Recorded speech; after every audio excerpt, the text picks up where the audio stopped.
దేవుడు లోకం ఎంతో ప్రేమించను కాగా ఆయన అద్వితీయ కుమారునిగా పుట్టిన వారి యందు నశింపక నిత్య జీవం పొందినట్లు ఆయనను అనుగ్రహించను. ఈ వాక్యాన్ని మనం ధ్యానం చేస్తున్నాం. ఈ మాట లేఖనాల్లో చాలా సందర్భాల్లో రాయబడి ఉంటుందని దేవుడు ధ్యానించే మనం.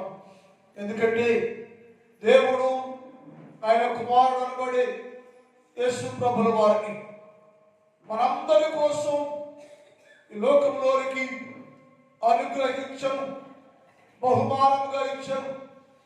మనందరి క్షేమం కోసం యేసు ప్రభుల వారు ఈ లోకంలోనికి అనుగ్రహించబడ్డారు అని నేర్చుకుంటున్నాం. ఎందుకు యేసు ప్రభుల వారు అనుగ్రహించబడరు? ఎందుకు యేసు ప్రభుల వారు పంపబడరు? ఎందుకు యేసు ప్రభుల వారు నరుడుగా, నరవతారిగా, శరీరధారిగా శరీరాన్ని ధరించుకొని భూలోకానికి పంపబడ్డారు, వచ్చారు? విషయాలు వరుస క్రమంలో చాలా విషయాలు మనం నేర్చుకుంటూ వస్తున్నాం. ఈ వారం పాఠంలో ఎందుకు ఆయనను అనుగ్రహించాడంటే, నేను అర్థంలో మనము ఎండిపోయిన జీవితాన్ని చిగురింప చెయ్యాలని ఆయన ఉద్దేశం అయ్యింది. అందుకనే యేసు ప్రభుల వారు ఎండిన జీవితాన్ని, మోడుబారిన జీవితాన్ని, నిష్ప్రయోజన జీవితాన్ని ఫలభరితంగా చేసి, ఫలింపజేసి, చిగురింపజేయడానికి యేసు ప్రభుల వారు ఈ లోకంలోనికి పంపబడెను, అనుగ్రహించారు అని ఉదయకాలం మనం ధ్యానం చేశాం. అంటే లోకంలో ప్రతి మానవాళి అందరూ కూడా ఆత్మీయ జీవితము ఎండిపోగా, ఇశ్రాయేలు జీవితాలు ఎండిపోగా, మేము ఎందుకు ఎండిపోతున్నాం? మేము మా ఆత్మీయ జీవితము, మా బ్రతుకులు ఎండిపోవటానికి కారణాలేంటి అని వారు పరీక్షించుకుంటున్నప్పుడు, దుఃఖిస్తున్నప్పుడు దేవుడు వారి దుఃఖాన్ని, ఆలోచనను గమనించి వారందరినీ చిగురించేవారుగా, అంటే కొత్త జీవితాన్ని ఇవ్వటానికి యేసు ప్రభుల వారు భూలోకంలోనికి పంపబడారు. మన జీవితాల్లో కూడా 100 సంవత్సరాల నుంచి క్రిస్మస్ పండుగ చేస్తున్నాం. యేసు ప్రభు వారు లేకుండానే, అనగా ఎండిపోయిన జీవితాలు ఆత్మీయంగా ఎండిపోయి, ఆత్మీయంగా చిగురు పెట్టుకోకుండా, ఆత్మీయంగా ఫలించమనగా లేకుండానే మనం పండుగ చేస్తే, నీ కోసం, అలా జీవించే వారి కోసం యేసు ప్రభుల వారు ఈ లోకంలోనికి పంపబడ్డాడు. ఈ పండుగ నా కోసమే. ఈ పండుగలో నేను చిగురు పెట్టాలి, ఫలించాలి అనే ఉద్దేశంతో యేసు ప్రభుల వారు నాకు ఒక అవకాశాన్ని ఇచ్చారు అని గ్రహించుకొని, మనము కూడా మీ కొరకు పంపబడిన యేసు క్రీస్తు ప్రభుల వారి యొక్క నామములు చిగురు పెట్టేవారుగా ఉండాలని అవున వాక్యము ధ్యానం చేశాం. రెండోది, ఎందుకయ్యా యేసు ప్రభుల వారు భూలోకానికి పంపబడ్డారు అంటే, రెండో చెప్పడం ఆయన నశించిపోతుందాన్ని, నశించిపోయేదాన్ని బ్రతకాలని. ఈ మన అందరూ పాత సందర్భం ఇది. కానీ దేవుని ఉద్దేశం అంటే నశించింది ఏది? నశించింది ఎవరు? నశించారు ఎప్పుడు? నశించారు ఎక్కడ? 4 విషయాలు. నశించింది ఎవరు? మొదలు చూద్దాం. ఎవరు నశించారంటే, యేసయ్య అన్నాడు, నా ఇంటి వారు అనబడే ఇశ్రాయేలీయులు నశించారు అని రాయబడింది. నా ఇంటి వారు అనబడే ఇశ్రాయేలీయులు నశించిపోయారు, నశిస్తూనే ఉన్నారు, నాశనమైపోతూనే ఉన్నారు. వారందరూ నశించి నాశనానికి సమీపంగా ఉన్నారు. మొదట నేను నా ఇంటి వారు అనబడే, నా సొంత వారు అనబడే ఇశ్రాయేలందరూ నశించి పోతున్నప్పుడు తండ్రి దేవుడు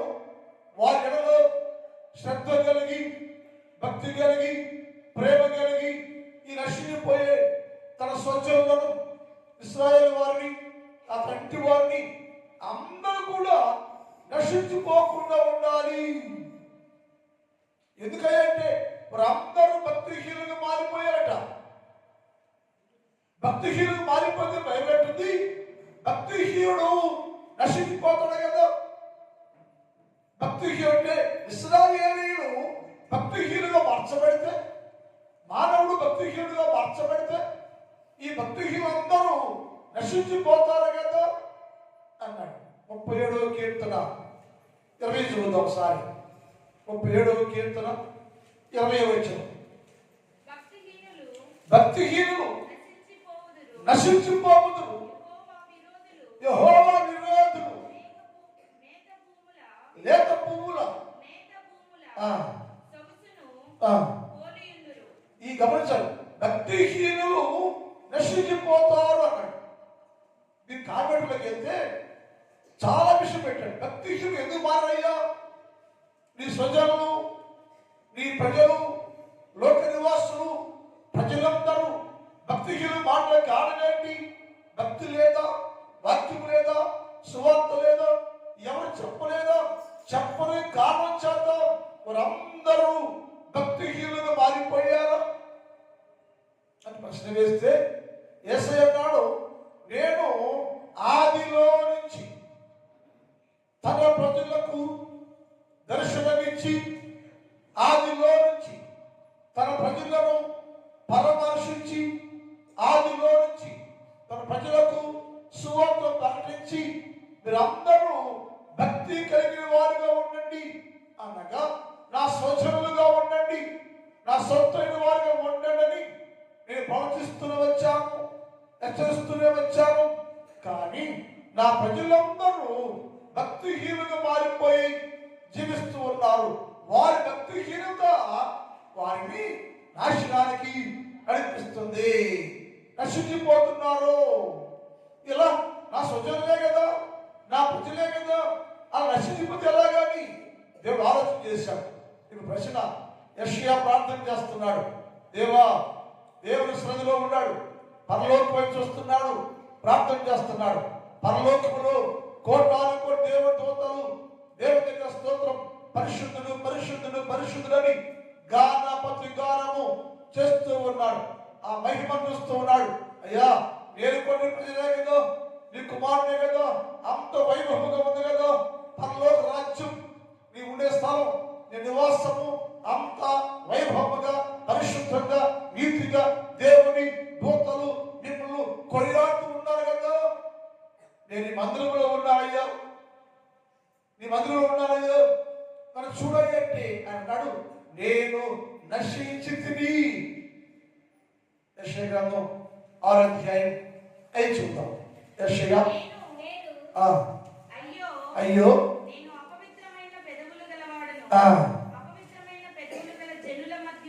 ఎందుకు నశించిపోయావు ఆ మాట అంటే, నేను నశించితిని. యెషయా మొదలు పెడతాం. ఈ ప్రవర్తన అంటున్నాడు, అదే ప్రవర్తనే, కానీ నశించాను నేను, నశించిపోతున్నాను నేను. యెషయా, నీవు ప్రవర్తన కదా, దేవుడు ప్రజలే కదా, దేవుడు వాగ్దానం పొందిన వాడే కదా, ఎందుకు నశించావంటే, నేను అపవిత్రమైన ప్రజల మధ్యలో, అపవిత్రమైన పెద్దలు కలిగిన వారి మధ్యలో, భక్తిహీనుల మధ్యలో నేనున్నానయ్యా. వారితో కలిసి ఉండటం వలన వారి మధ్యలో నేను జీవిస్తున్నప్పుడు నేను కూడా నశించితిని.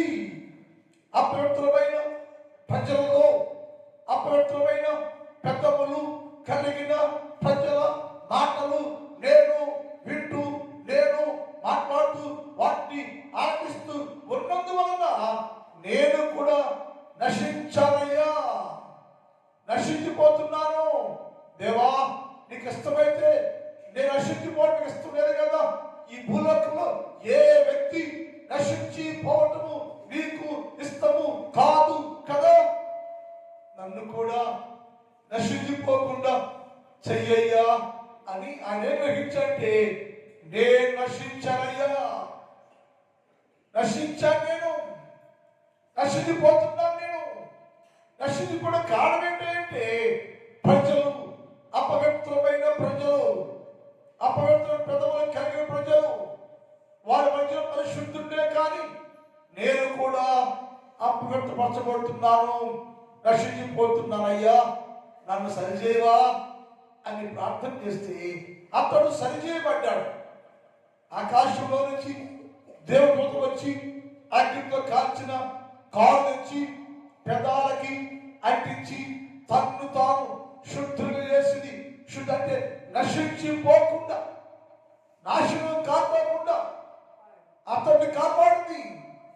శుద్ధి చేశాడు దేవుడు, బాగు చేశాడు దేవుడు. పెదాలు కాల్చాడు, హృదయాన్ని కాల్చాడు, అంతరంగాన్ని కాల్చాడు. యెషయా కాల్చబడిన తర్వాత ఎప్పుడైతే నశిస్తున్నాడయ్యా, నశించి నన్ను చూడయ్యా, నశించి దాన్ని వెతుకుని చెప్పావు కదా, నన్ను వెతికయ్యా, కనుగొనయ్యని అని ప్రార్థన చేసినప్పుడు కాలుతో అతని పెదవులు కాల్చను, అంతరంగం కాల్చను, అగ్నితో కాల్చబడను. కాల్చబడ్డాక శుద్ధి చేయబడి నశించలేదు, నశించిపోతున్నాను, గ్రహించాను నేను.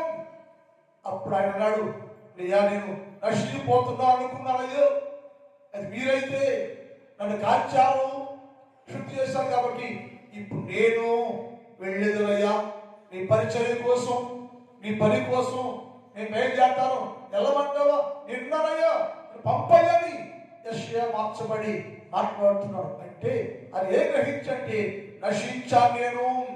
ఎవరైతే ఆనాటి కాలంలోనే యెషయా నశిస్తున్నానయ్యా అంటేనే వెంటనే శుద్ధిపరిచాడు దేవుడు, బాగు చేశాడు దేవుడు, వాడుకున్నాడు దేవుడు. అలాగే ఆనాటి నుంచి దేవుడు లోకమంతా చూస్తే లోకమంతా నశించిపోతా ఉంది. తండ్రి అన్నాడు, నా ప్రజలు పడేవారు ఎవరు నాశనం కావద్దు, నశించిపోకూడదు, అందరూ నాతో కూడా రాజ్యంలో ఉండాలి అని ఆలోచన కలిగి ప్రణాళిక ఏర్పాటు చేశాడు. ఏంటి ప్రణాళిక అంటే ఈ నశించిపోతున్న ఈ లోకాన్ని, నశించిపోయే మానవాడిని నశించిపోకుండా చేయాలి.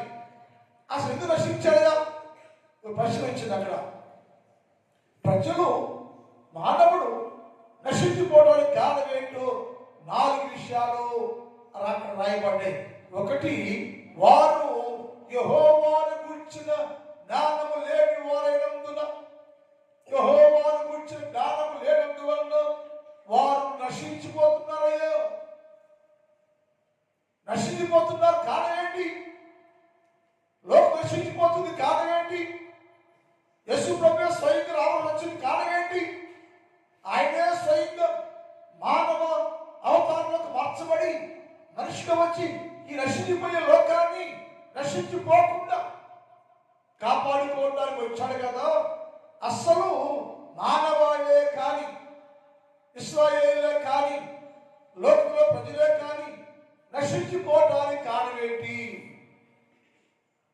చెప్పేవారు లేదా, బోధ లేదా, సువార్త లేదా, ప్రవక్త లేదా, ఎవరు చెప్పడం లేదంటే ఏంటంటే నశించిపోవడం కాదంటే యెహోవాను గురించిన, దేవుని గురించిన జ్ఞానము వారికి లేకపోయిన కారణము చేత వారందరూ నశించిపోవడానికి సిద్ధంగా ఉన్నారయ్యా, నాశనం కాబోతున్నారు.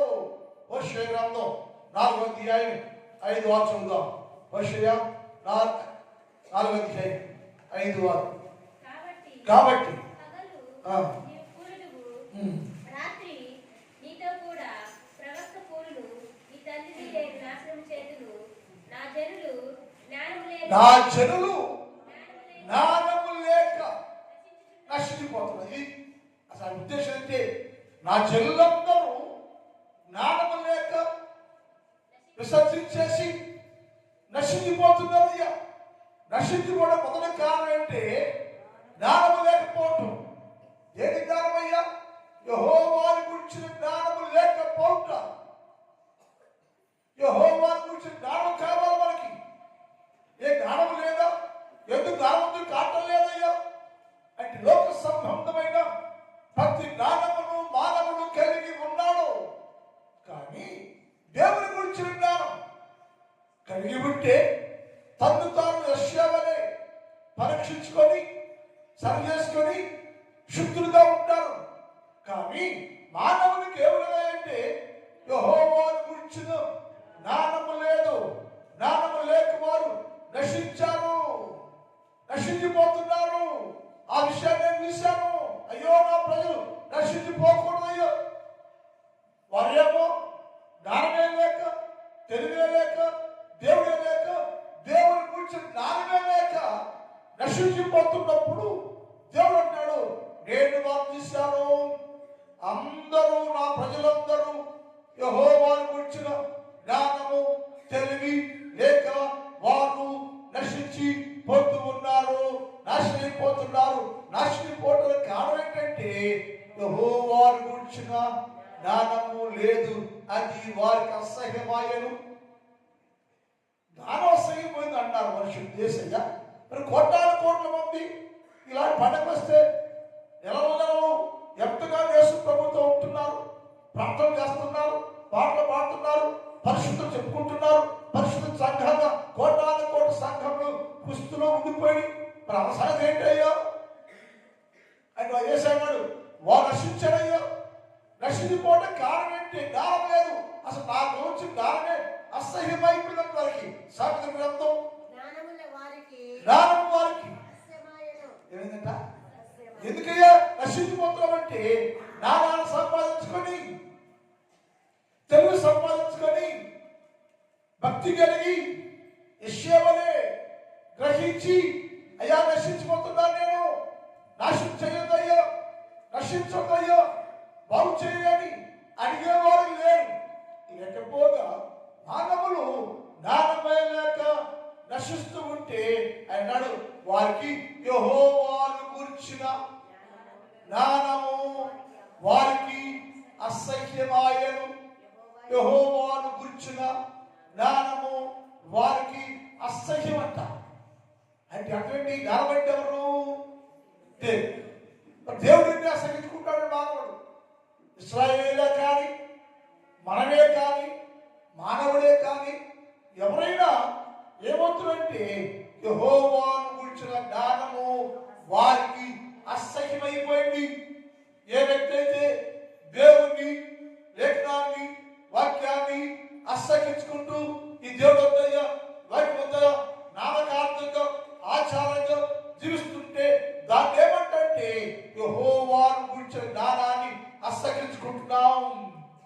అంటే నీ జీవితానికి దేవుడు ఎలా అంటే అసహ్యం ఏమంటాం. మనమే అసహ్యం, మానవ జీవితమే అసహ్యం, మానవుడే అసహ్యం.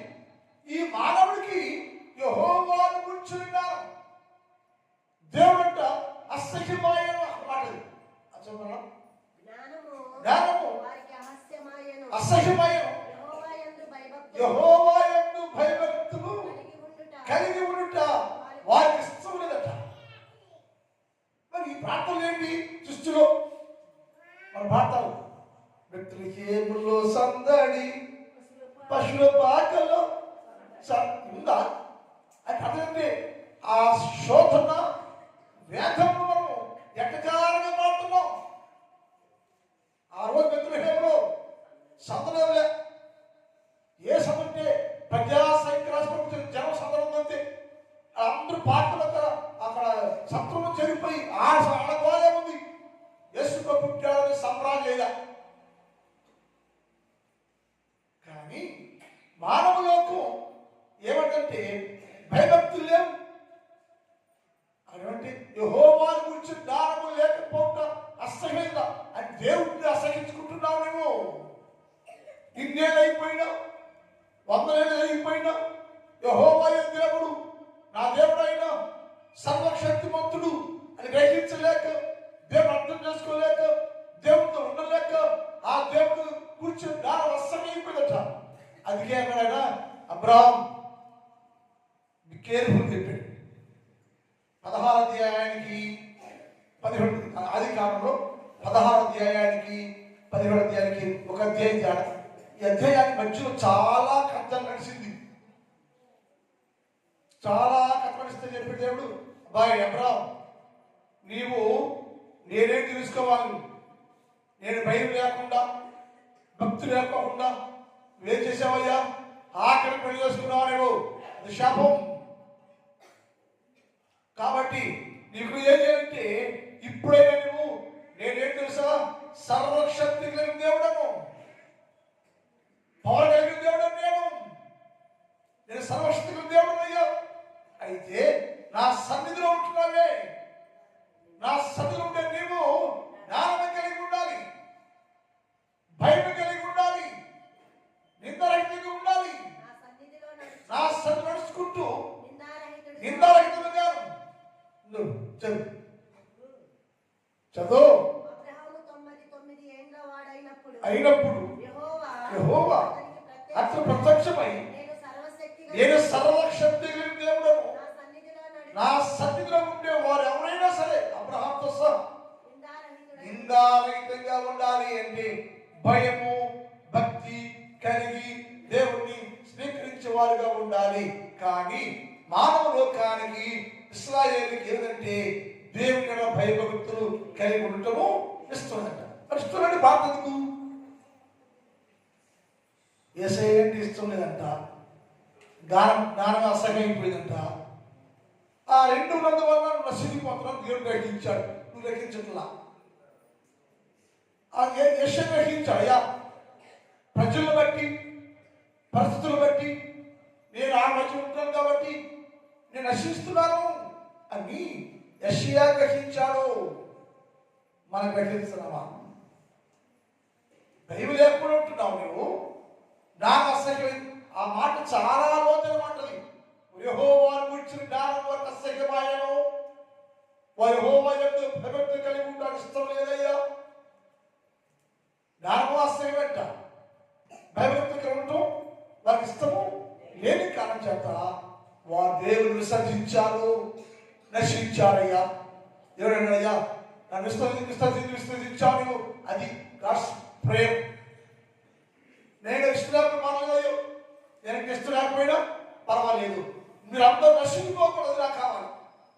ఏ వ్యక్తి నశించిపోకూడదు, ఏ వ్యక్తి నరకానికి పోకూడదు. మీరు ఏ ఇష్టం లేకపోయినా పర్వాలా, అసహించుకున్నా పర్వాలా, నేను ఆయన భగవంతుడు లేకపోయినా పర్వాలయ్యా. నాకు మీరు కావాలయ్యో, నా ప్రజలయ్యో, నా జనమయ్యో, నా సొంత జనమయ్యా, మీరు మీ కుటుంబం క్షేమంగా ఉండాలయ్యా, మీరు బాగుండాలయ్యా. అందుకోసం అయ్యా నేను ప్రణాళిక వేసుకొని దిగొచ్చాను. నేను ఎందుకు వచ్చావయ్యా అంటే నశించిపోతున్నావు నీవు. ఎందుకు నశించావంటే జ్ఞానం లేదు, జ్ఞానమే లేదు, తెలివే లేదు, జ్ఞానం అసహించుకుంటున్నావు, భయభక్తులు లేకుంటున్నాను. ఇలా ఉంటే పూర్తి నాశన కోపంలో కురికిపోతావయ్యా. అందుకని నాశన కోపంలో కృంగిపోకుండా నీవు ఉండులాగునా నేను వచ్చానయ్యా. వచ్చామైనా జ్ఞానం లేనివాడా వచ్చామంటే, అయ్యా నేను పరలోకంలో నుంచి నశించిపోయి మీకోసం వచ్చాను. నశించే దారిని వెతకాలని తన విశ్వాసం ఇచ్చిన ఏ బిడ్డ నాశనం అయిపోవడానికి ఇష్టం లేక నేను దిగి వచ్చానయ్యా. వచ్చి ఆయన వచ్చాడ, దిగి వచ్చిన వ్యక్తి ప్రజల్లోకి వచ్చాడ. దిగి వచ్చి వేసయ్యా ప్రజల్లోకి వచ్చి ఏ వ్యక్తి అయితే జ్ఞానాన్ని అసహించుకున్నాడో, ఏ వ్యక్తి అయితే భయభక్తులు లేదో ఆ వ్యక్తి ముందుకొచ్చి అంటున్నాడు, జ్ఞానం లేనివాడా. చూడ అధ్యాయం 22 చూద్దాం. సామెతలు 1:22. సామెతలు 1:22. ఎట్లనగా జ్ఞానం లేనివాడా, గమనించాలి, జ్ఞానం లేనివాడు జ్ఞానం అసహించుకుని భయభక్తులు లేక, నా జ్ఞానమే లేక, నా తెలివే లేక నాశనానికి సమీపంగా కదయ్యా నశించిపోతున్నావు నీవు. అయితే నిన్ను నశించిపోకుండా కాపాడాలని నేను దిగొచ్చాను. నేను పంపబడ్డాను. నేను ఆ పంపబడిన యేసుక్రీస్తు ప్రభుల వారు ఏ వ్యక్తి అయితే నశించిపోవడానికి సిద్ధంగా ఉన్నాడో, జ్ఞానం లేకుండా ఉన్నాడో, తెలుగు లేకుండా ఉన్నాడో, అక్కడికి వచ్చేసి ఆయనతో మాట్లాడుతున్నాడు. జ్ఞానం లేనివాడా, మీరు ఎంతకాలం ఉంటామని జ్ఞానం లేకుండా, అయ్యేసే మాట జ్ఞానం లేనివాడా, మీరు ఎంతకాలము జ్ఞానము లేకుండా జ్ఞానం అనబడి నన్ను అసహించుకొని దేవుడు అనబడి న్యాయం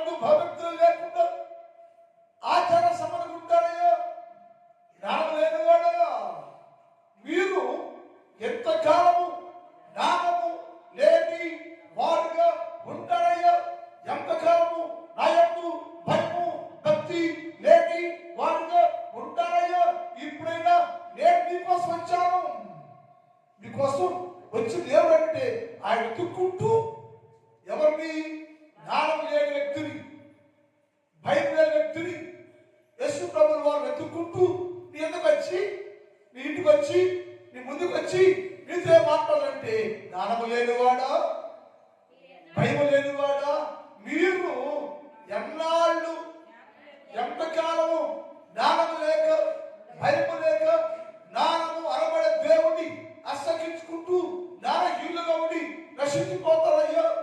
ఇప్పుడే అతను అపహాసకులారా మీరు ఎన్నాళ్ళు అపహాసం చేస్తారు? బుద్ధిహీనులారా మీరు ఎన్నాళ్ళు బుద్ధి న్యాయాన్ని అసహించుకుంటారు? ఇప్పుడైనా నా మాట వినండి అయ్యో. ఈ మాటలో ఒక ఉద్దేశం అయ్యేసి నేను వచ్చాను మీకోసం అంటే భక్తులను కూడా మనం ఉన్నాయి. గద్దించవచ్చు, శాసించవచ్చు, కానీ గద్దించడం తండ్రి, శాసించడం తండ్రి. ప్రేమాస్వరూపంగా చేస్తున్నారు. నిన్ను ప్రేమించాడు, లోకాన్ని ప్రేమించాడు, ప్రజలను ప్రేమించాడు, ఇస్రాయేలు ప్రేమించాడు. నశించిపోతే ప్రతి వ్యక్తిని ప్రేమిస్తూ నువ్వు నశించిపోకూడదని, నువ్వు పాడైపోకూడదని, నాశనం కాకూడదని వెతుక్కుంటూ ఇంటికి వచ్చి అయ్యా ఇప్పుడైనా నా మాట వినవా, నా గద్దింపు లోబడవా? ఇప్పుడైనా నేనే దేవుడయ్యా, నీకోసం మారిపోయాను, నేను నీకోసమే మనిషిగా వచ్చాను, నీకోసమే మానవుడిగా మారిపోయాను, నీకోసమే హీనుడిగా బెత్లెహేములో పశువుల తొట్టులో పరుంలో పెట్టబడి నీకు నా మాదిరి చూపిస్తున్నాను. నేను నీకు ముందుకు వచ్చాయా, ఇప్పుడైనా నన్ను గ్రహించయ్యా. గానం లేనివాడా, తెలివి లేనివాడా, ఇప్పుడైనా ఎంతకాలం అసహించుకో, దేవుని అసహించుకుని ఏం చెప్పాను?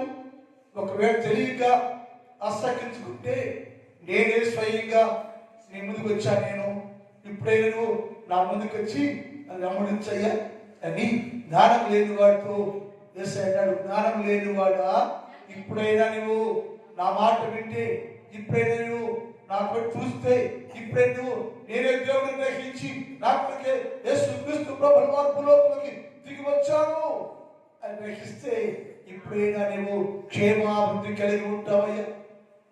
క్షేమంగా ఉంటావు, నాశనం తప్పించుకుంటావు, నశించిపోకుండా నాశనం కోపం పడిపోకుండా తప్పించుకుంటావయ్యా.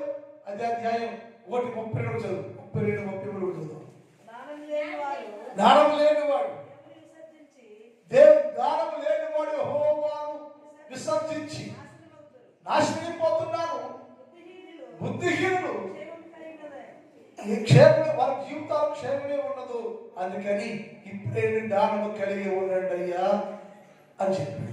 అంటే నశించిపోవడానికి కారణం లేదు. ఒకటి జ్ఞానమును లేకపోవుట, జ్ఞానాన్ని విసర్జించుట, జ్ఞానమును తిరస్కరించుట, జ్ఞానాన్ని అసహించుకుంట, ఇవన్నీ నిన్ను నీ దేవుణ్ణి దూరం చేస్తే, నిన్ను నీ దేవుణ్ణి వేరు చేస్తా ఉంటే, దేవుడి యెహోవా లోకంలో నిన్ను చూసి పరీక్షించి పరిశీలించి నీ స్థితిని మార్చి నశించిపోకుండా, నాశనం కాకోకుండా నిన్ను రక్షించుకోవడానికి, కాపాడటానికి, నశించిపోకుండా చేయడానికి యేసుక్రీస్తు ప్రభుల వారు మనందరి కోసం భూలోకంలోనికి పంపబడెను.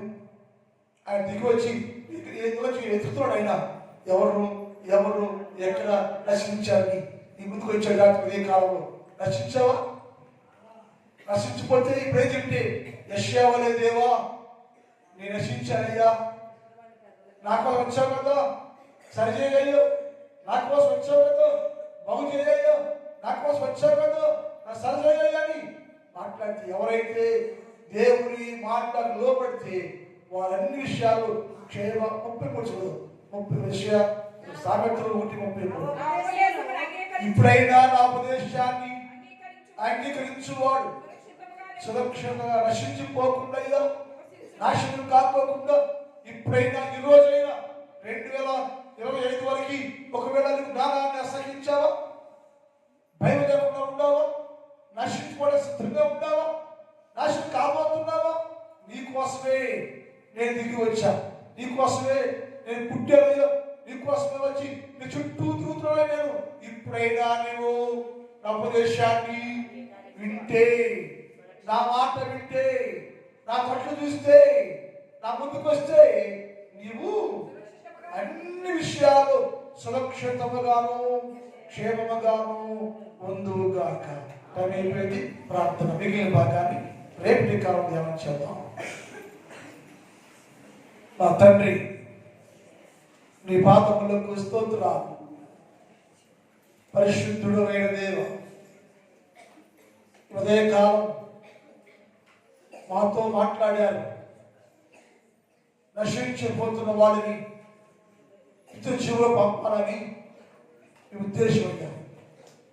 ఎవరు రక్షించారు అంటే స్వచ్ఛలు, ఇశ్రాయేలీయులు, నా వారు, నా ప్రజలు నశించారు అని చెప్పేవయ్యా. ఎందుకు నశించబడే కారణం ఏంటంటే మొదటి విషయం అయ్యా, జ్ఞానము లేకపోవుట, యెహోవా భయభక్తులు లేకపోవుట, జ్ఞానం అసహ్యం చేసుకున్నందువల్ల వారు నాశనానికి సమీపం ఉండి నశించిపోతున్నారయ్యా. అట్టి నశించిపోయే మానవుడిని పిలుస్తున్నావయ్యా. జ్ఞానం లేనివాడా, ఇప్పుడైనా ఉపదేశమయ్యా, జ్ఞానం లేనివాడా నా మాట విని నీ జీవితాన్ని సరిచేసుకుని చెబుతున్నావు తండ్రి. ఇప్పుడైనా గ్రహించుకొని మేము అందరం కొన్ని స్థలంలో ఉన్న ప్రతి ఒక్క బిడ్డ అర్థం చేసుకొని యెషయావలే ప్రార్థించే వారిగా సహాయం చేయండి. ఈ స్థలంలో ఉపకరించిన ప్రతి బిడ్డని మీరు దీవించండి, ఆశీర్వదించండి, బలపరచండి, సహాయం చేయండి. ప్రతి వ్యక్తికి చాలంత దీవులతో నింపండి. నా సంఘాన్ని దీవించండి, నా సంఘాన్ని కాపాడండి. నా సంఘంలో ఉన్న ప్రతి కుటుంబాన్ని, నా గ్రామంలో ఉన్న ప్రతి కుటుంబాన్ని మీరు దీవించండి, ఆశీర్వదించండి, బలపరచండి. వ్యవసాయం చేస్తున్న ప్రతి వ్యవసాయదారులందరినీ పొలాలు, పంటలు దీవించండి, సారవంతమైన భూములుగా చేయండి, దీవెనకరంగా మార్చండి. కష్టపడి పనులు చేస్తున్న ప్రతి బిడ్డ ఎక్కడ బలహీనం కాకుండా మంచి ఆశారోగ్యంతో నింపండి, దీవించండి, సహాయం చేయండి. నీ ప్రజలందరినీ, నీ బిడ్డలందరినీ రోజంతా కృపాక్షేమాలతో నింపి దీవించమని యేసు వారి పరిశుద్ధ నామములో ప్రార్థిస్తున్నాం తండ్రి. ఆమేన్.